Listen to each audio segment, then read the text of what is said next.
Shockwaves ripped through Windsor Castle when Laura Lopes, Queen Camilla's daughter, made a bold remark that stunned the royal family. At Princess Anne's landmark 20,000th engagement, Laura praised William and Catherine's modern energy while dismissing Anne's decades of service as old-fashioned. The room froze. Prince William's fury was instant, his loyalty to Anne unshakable. What began as a single toast quickly erupted into whispers of betrayal, silence, and a royal clash. No one expected. The remark that sparked a royal scandal.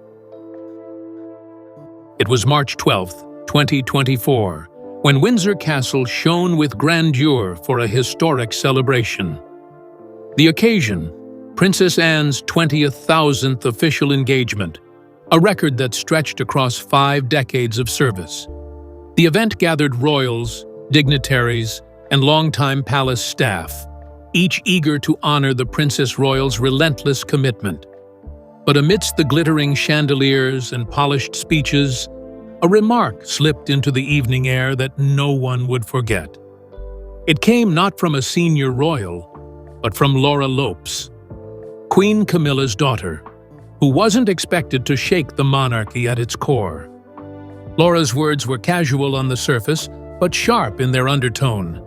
While raising a glass, she praised Prince William and Catherine, Princess of Wales, for bringing fresh, modern energy into royal life. Then, almost as an afterthought, she contrasted it with what she called the old-fashioned approach that had defined Anne's years of service. The room froze. The laughter died.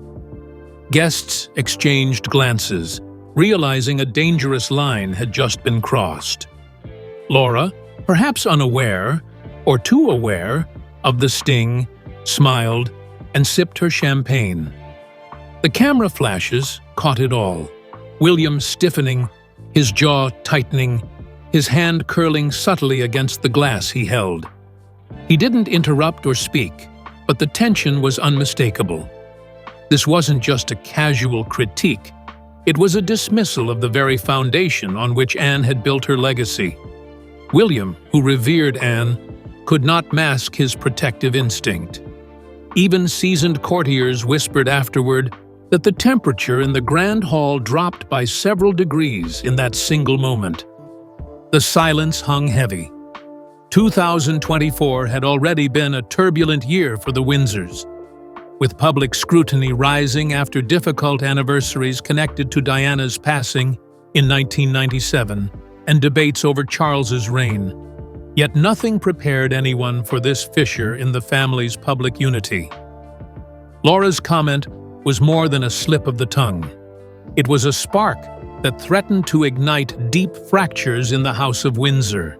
And as the evening carried on with forced smiles and carefully staged photographs, every insider knew the damage was already done. The remark was over in seconds, yet its shadow stretched long past midnight. That night at Windsor, whispers echoed through the halls. William's expression, Anne's silence, Laura's confidence. By the next morning, the press was circling, and the family's phones buzzed with private messages. William's loyalty, forged through years of hardship, would not let this pass quietly. What began as one stinging line would soon grow into a test of blood, duty, and generational divide. William's unshakable loyalty to Princess Anne. To understand William's reaction, one must return to the fragile years of the 1990s, when Diana and Charles's marriage collapsed in 1992, and again when Diana tragically died in 1997. A young Prince William, barely 15 years old, needed stability more than ever. That anchor came from Princess Anne. She wasn't warm in the traditional sense, but she embodied discipline, routine, and consistency. For William, she was the example of what duty looked like when the world was falling apart. Anne had shown him that service was not about applause, but about resilience.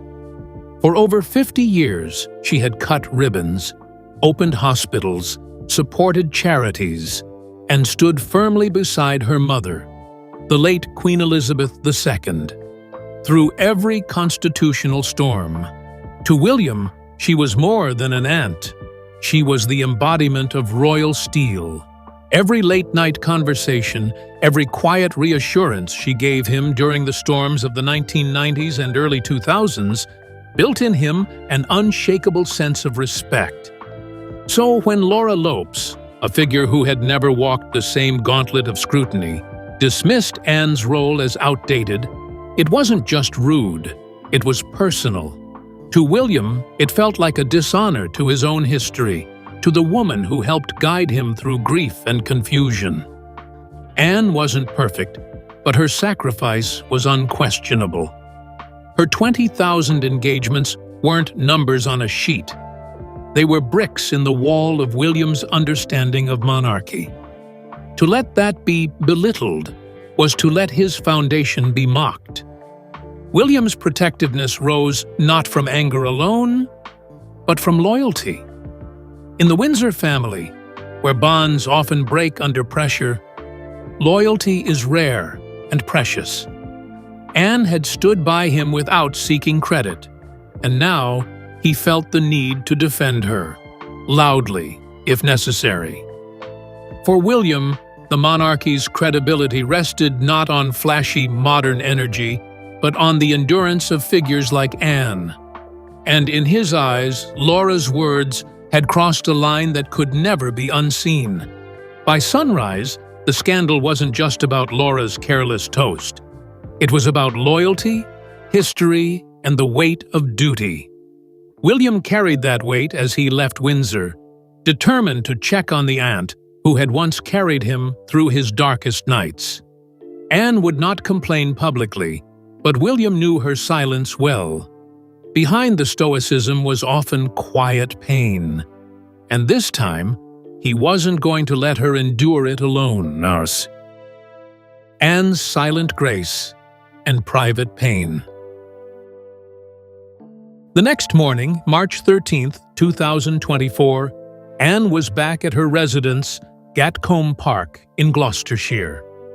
The countryside estate, with its 730 acres, had long been her sanctuary from palace politics. But even in the calm fields and stables, the sting of Laura's words lingered. Anne, true to her nature, had smiled at Windsor, maintaining her usual composure. Yet those who knew her best noticed the tightening of her jaw, the faint withdrawal into silence. It was her shield, but also her tell. Anne's life had been marked by underappreciation. Born in 1950, she was the second child of Queen Elizabeth II and Prince Philip, yet often overshadowed by her brothers, Charles, Andrew, and Edward. She had worked harder than most, taking on hundreds of engagements every year, but she never commanded the spotlight. Even in the 1970s, when her charity work began gaining attention, she was quickly dismissed as the hard-working royal, not the glamorous one. Laura's remark, whether intentional or careless, touched that old wound, the sense of being dutiful yet dismissed. Those close to her said she spent the morning riding, her preferred method of clearing her mind. But even as she guided her horse through the fields, the echo of that Windsor toast returned. Old-fashioned. The word cut deeper than anyone realized. Anne's very identity rested on the belief that tradition, discipline, and constancy were the backbone of the monarchy. To be labeled as relic-like was to suggest her entire life's work was irrelevant. And for a woman who had given over 50 years to service, that was no small pain. Still, Anne never spoke of it aloud. She received William later that day with her usual measured warmth, pouring tea, listening patiently. She didn't dwell on her own feelings, but her nephew, sharp as ever, saw what others missed. The slight downturn of her eyes, the extra pause before answering. Anne would never admit to being hurt, but William understood.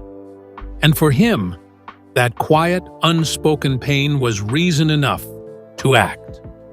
In Gatcombe's quiet drawing room, William promised himself something. He would not let Anne's dignity be quietly chipped away. Laura's remark might have been brushed aside by others, but for him, it demanded a response. Yet Anne counseled calm, reminding him that criticism was part of the royal role. That clash of instincts, Anne's stoic endurance and William's fiery protectiveness, was about to set the stage for a confrontation that would ripple across the family. Behind closed doors. On the morning of March 14, 2024, William drove to Gatcombe Park, arriving just after 10 a.m. The estate, nestled in the Gloucestershire Hills, had been Anne's refuge for more than 40 years. As he stepped into her drawing room, his frustration was plain. He spoke quickly, his voice sharper than usual, condemning Laura's audacity. To insult a woman who had completed 20,000 engagements over half a century was, to him, beyond belief. Anne, seated in her armchair with her usual calm, let him vent without interruption. For William, the insult was not only personal, but symbolic. Anne represented the very ethic of monarchy, service before self. He reminded her how she had guided him after Diana's death in 1997, how she had steadied him during Charles's marital scandals in the 1990s, and how she never faltered during the Queen's Platinum Jubilee in 2022. His voice broke slightly as he said, "They can't treat you like this." To William, silence meant betrayal. Allowing Laura's words to pass unchallenged could embolden others to question Anne's lifetime of sacrifice. Anne, however, counseled restraint. She had lived through criticism since 1973, the year of her marriage to Mark Phillips, when the press branded her aloof and difficult. Over the decades, she had learned to treat barbs as background noise. "It comes with the role, William," she reminded him, sipping her tea. She believed that drawing attention to Laura's words would only magnify them. For Anne, dignity meant silence, not retaliation. Her philosophy clashed with William's instinct for defense. The conversation revealed a generational divide. William, raised in the chaos of media storms in the 1990s, viewed silence as weakness. Anne, hardened by decades of endurance, saw silence as strength. They sat together for nearly 2 hours, William pressing for action, Anne holding her ground. In the end, William left Gatcombe unsatisfied, but more determined than ever. If Anne would not defend herself, then he would. And his protective loyalty was about to collide with Camilla's maternal instinct. By the afternoon, word of William's unrest had already reached Clarence House. Whispered through aides and relayed by family calls, the news traveled fast. William was angry, Anne was wounded, and Laura was at the center of it all.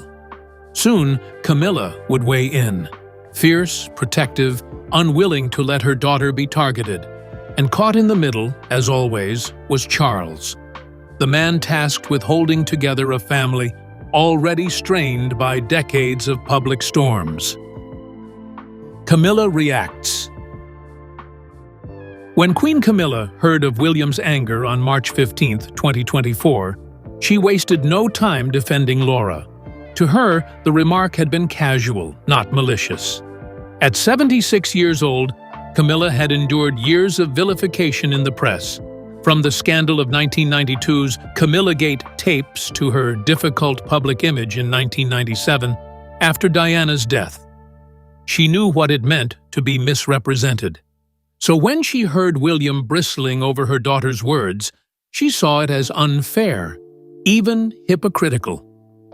Laura, Camilla insisted, was a private citizen, not a working royal bound by the same rules. Charles, now 75, faced yet another test of his balancing act.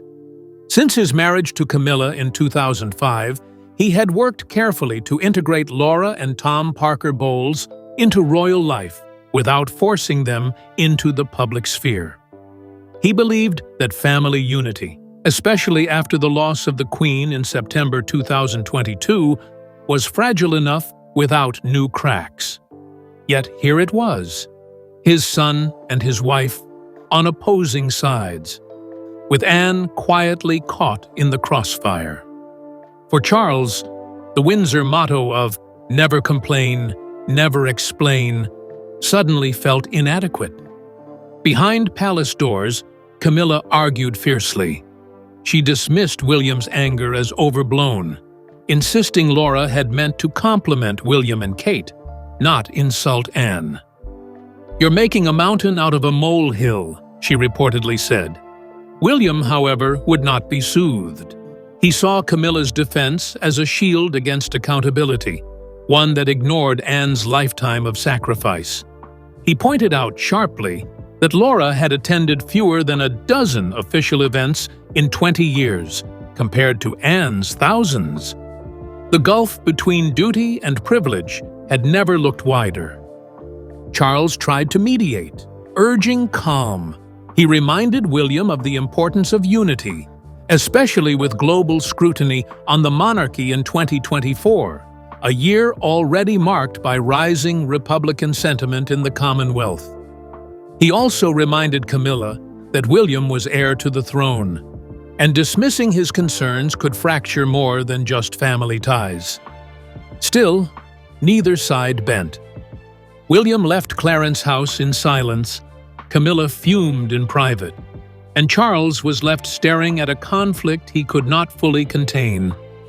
The tension soon spilled into public view. At a charity gala in London just days later, photographers captured what words could not hide: the frost in William's stare, the distance in Laura's smile, the discomfort in Catherine's polite gestures. What had begun as one remark at Windsor now followed them onto the red carpet, and the entire country could see. The question was no longer whether the family was divided. It was how much longer they could pretend otherwise. Public appearances, private tension. On March 18, 2024, the royal family attended a high-profile charity gala at the Royal Albert Hall, an event planned months in advance. The evening was meant to showcase unity and glamour, with Prince William, Catherine, Queen Camilla, and Laura Lopes all on the guest list. But insiders knew the atmosphere would be anything but harmonious. From the moment William and Laura entered the hall, separately, nearly 20 minutes apart, the tension was obvious. William kept his distance, greeting donors, smiling for cameras, but never once crossing paths with Laura. When they did finally exchange a glance across the banquet table, photographers noted the stiffness in his posture. Laura, for her part, acted as though nothing was wrong. She laughed with her husband, Harry Lopes, chatted about her art career, and dismissed the Windsor Castle moment as blown out of proportion. But the iciness between her and William told another story entirely. Catherine, ever the diplomat, tried to bridge the gap. She approached Laura during the cocktail reception, offering warm words about Laura's recent exhibition in Bath earlier in 2024. Catherine's smile was genuine, but the strain in her eyes was clear. She knew William's temper was simmering, and she was doing her best to soften the atmosphere. Still, every attempt at civility felt forced. Anne, who had chosen not to attend, loomed invisibly over the evening. Her absence was felt like a silent statement. Camilla, irritated by the undercurrents, eventually steered Laura away, ensuring she stayed close. She whispered to aides about the unfairness of the scrutiny, about William's coldness, about the overreaction that had turned one sentence into a scandal. Yet the cameras caught it all. The stiff smiles, the careful spacing, the lack of genuine warmth. The gala, intended as a celebration of charity, became instead a portrait of division. And by the end of the night, everyone present knew the Windsor truce was wearing thin. The photographs from the gala flooded newspapers the next morning. Commentators noted the body language, the absence of Anne, the strained diplomacy of Catherine. Behind the scenes, Charles decided enough was enough. Quietly, he summoned his family to Buckingham Palace, determined to force a conversation no one wanted, but everyone knew was inevitable. What happened in that private meeting would alter not just relationships, but the very fabric of the family's fragile unity. The royal family meeting that changed everything. On March 21, 2024, Charles summoned his family to Buckingham Palace for a private meeting. It was rare. Formal interventions like this hadn't been seen since the fraught Sandringham summit of January 2020, when Harry and Meghan's future was debated. This time, the issue was not constitutional, but personal. Still, the stakes were high. In the green drawing room, under chandeliers that had witnessed centuries of history, sat Charles, Camilla, William, Laura, and eventually Anne. The tension was so thick that aides were dismissed from the room within 10 minutes. William spoke first, his voice steady but charged. He defended Anne with passion, listing her achievements: 20,000 engagements across 54 years, countless charities, international tours dating back to 1969, when she was only 19. He reminded everyone of how she had held the monarchy together during his childhood, especially after 1997. For William, Laura's words weren't a small slip. They were an insult to the spine of the monarchy itself. His loyalty to Anne was unshakable, and he demanded acknowledgement, if not an apology. Laura, only 46 years old, bristled but stood her ground. She insisted she had never meant to wound Anne, only to praise William and Kate. To her, the uproar was blown out of proportion by palace whispers and the press. She reminded the room that she was not a working royal, had never drawn public funds, and had lived largely in private since her marriage in 2006. For Laura, the expectation that she should weigh every word like a monarch was unfair. Her stance clashed directly with William's expectations of accountability. Anne, who had been silent until then, finally spoke. She urged everyone to let the matter go, insisting that royal life came with criticism and misunderstanding. She would not, she said, be diminished by one remark. Her words were calm, but those who knew her sensed weariness beneath them.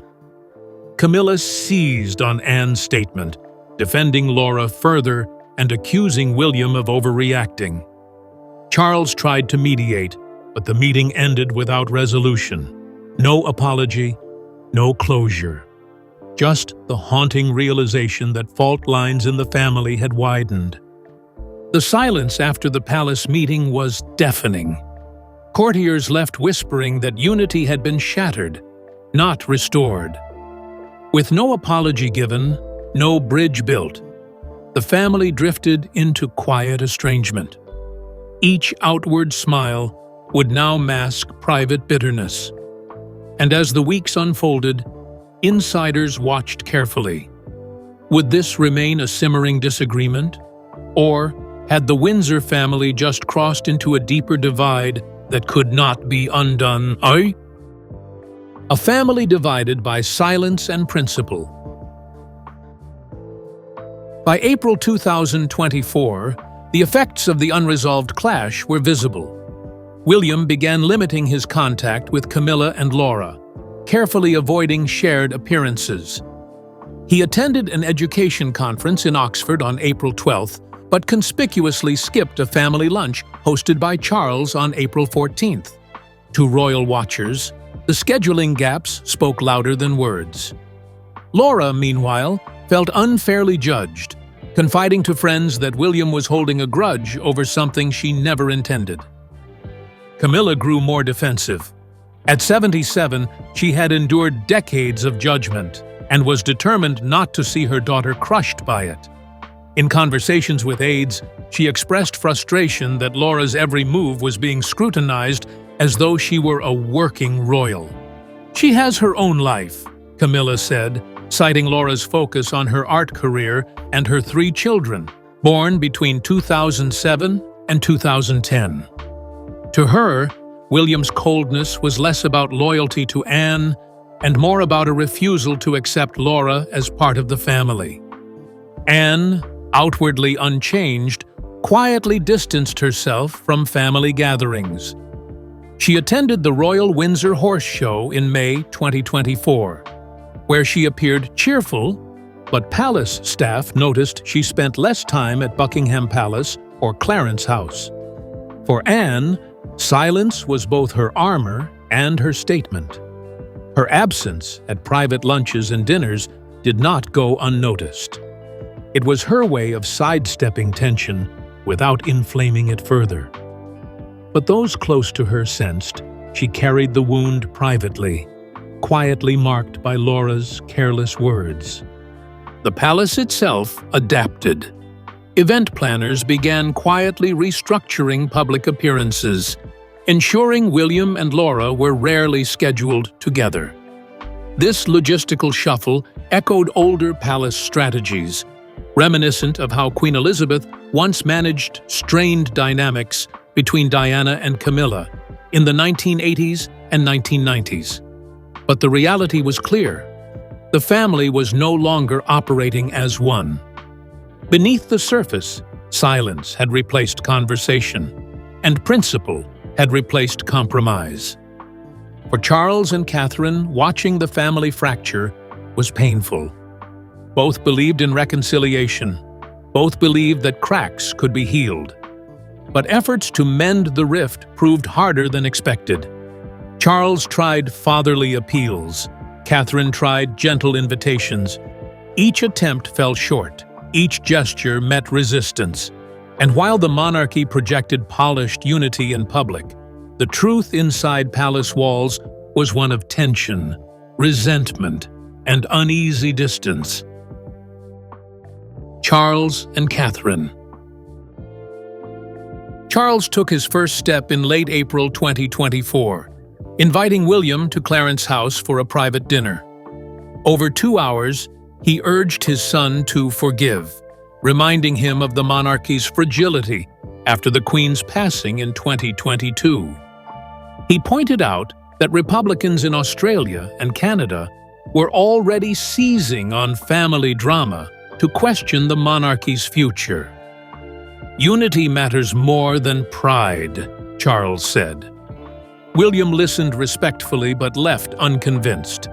For him, loyalty to Anne outweighed optics. Catherine, meanwhile, attempted her own diplomacy.